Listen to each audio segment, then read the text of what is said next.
मैं नहीं बता सकती हूँ, वही स्पष्ट कर सकते हैं। और मुझे लगता है कि उन्होंने स्पष्ट कर भी दिया है कि इसके पीछे उनकी मंशा क्या थी, उनके भाव के। 2005 के बाद से बिहार में कोई भी एक भी ऐसा दंगा जिसको हम कहते हैं, कहने में भी शब्द वो खराब हमको लगता है कि कैसे दंगा शब्द हम कहें। जिस देश में इतना स्ट्रॉन्ग संविधान है वहाँ पे ये चीज़ें कैसे हो सकती है। लेकिन एक भी ऐसा दंगा कोई नहीं कह सकता है कि हमारे कार्यकाल में, हमारे मुख्यमंत्री जी के कार्यकाल में घटित हुए हैं। नमस्कार, जनता टॉकीज देख रहे हैं आप। बिहार में जो सत्तारूढ़ दल है, हम बात करें आरजेडी के, तो आरजेडी के पूर्व प्रदेश अध्यक्ष और आरजेडी के बड़े नेता हैं अब्दुल बारी सिद्दीकी जी।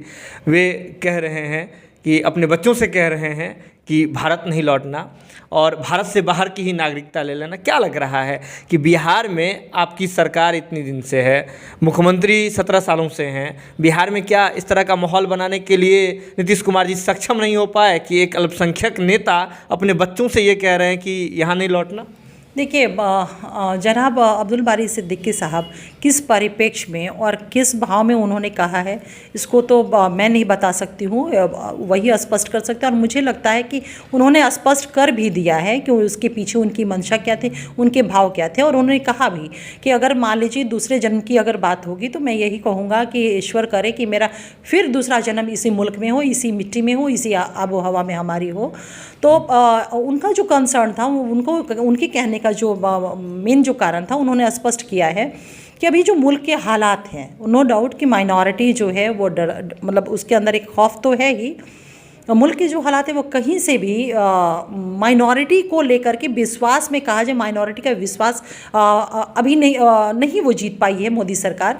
और जिस तरह से घटनाएं घटित हुई है बीते हुए दिनों में, पिछले दिनों में, तो वाकई में इन सारी चीज़ों को इंगित करता है, स्ट्रांगली इंडिकेट करता है कि ये देश जो है ना तानाशाही से नहीं चलेगा, निरंकुशीवादी और अधिनायकवादी सोच प्रवृत्ति से नहीं चलेगा। ये देश चलेगा संविधान से। और यही मुझे लगता है कि माननीय मुख्यमंत्री नीतीश कुमार जी ने जो एक बिगुल फूंका बिहार से, कि उनकी जो एक अलोकतांत्रिक तरीके से, असंवैधानिक तरीके से, जिस तरह से लोकतांत्रिक तरीके से चुनी गई सरकारों को वो खंड विखंड करने का वो प्रयास करते रहे और बिहार को भी उन्होंने टारगेट करना चाहा।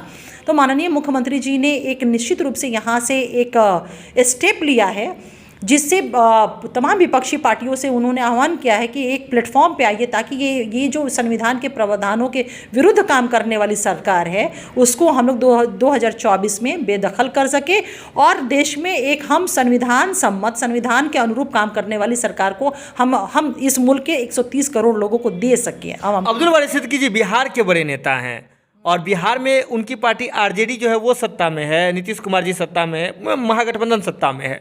तो सवाल बिहार पे उठता है ना कि क्या मतलब बिहार में इतना माहौल ठीक नहीं है? क्या लग रहा है आपको कि बिहार में अल्पसंख्यकों के लिए माहौल ठीक है या नहीं है?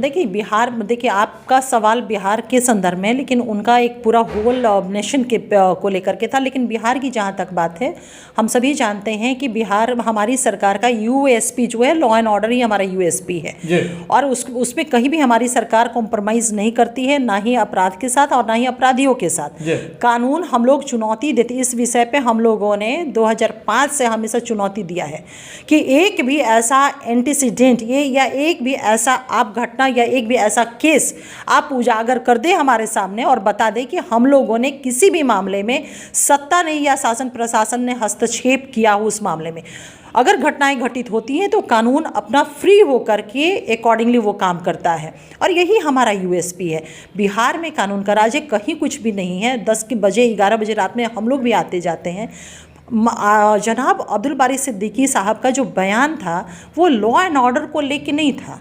उनका जो बयान था वो इंटायर संविधान के अनुरूप जो कार्य नहीं हो रहे हैं। संविधान शोषितों को, दलितों को, महिलाओं को, अल्पसंख्यकों को, जो माइनॉरिटी वर्ग उसके प्रोटेक्शन के लिए बहुत ही, आप देखेंगे जो संविधान की स्पिरिट है, आत्मा है, उनके लिए बहुत ज़्यादा इंक्लाइंड है। नीतीश कुमार जी भी राष्ट्रीय राजनीति में उतरने की बात कर रहे हैं, तो वे भी एक राष्ट्रीय नेता के रूप में ही फिलहाल अगर देखें तो जदयू की ओर से देखे जा रहे हैं। मानते हैं कि मोदी जी इस तरह की बात नहीं बना पाए, उस तरह का माहौल नहीं बना पाए कि अब्दुल अब्दुल बारी सिद्दीकी जैसे बड़े नेता को ये कहना पड़ता है, ऐसे नेता जो अपने बच्चों को विदेश में पढ़वाते हैं, उन्हें ये कहना पड़ता है कि पूरे देश में माहौल ठीक नहीं है, अपने बच्चों को कहते हैं कि बाहर की नागरिकता ले ले। क्या नीतीश कुमार जी अल्पसंख्यकों को विश्वास में रख रहे हैं, आपको दिख रहा है? देखिए, सबसे पहले बात तो मैं आपकी इस बातों का जवाब दे दूं कि राष्ट्रीय राजनीति में वो जा रहे हैं। हमारे नेता नीतीश कुमार जी का राष्ट्रीय राजनीति में एक लंबा उनका समय उन्होंने दिया है, बतौर कृषि मंत्री देश के, और भी बहुत सारे जो है बतौर रेलवे मिनिस्टर से उन्होंने एक लंबी लकीर खींची है।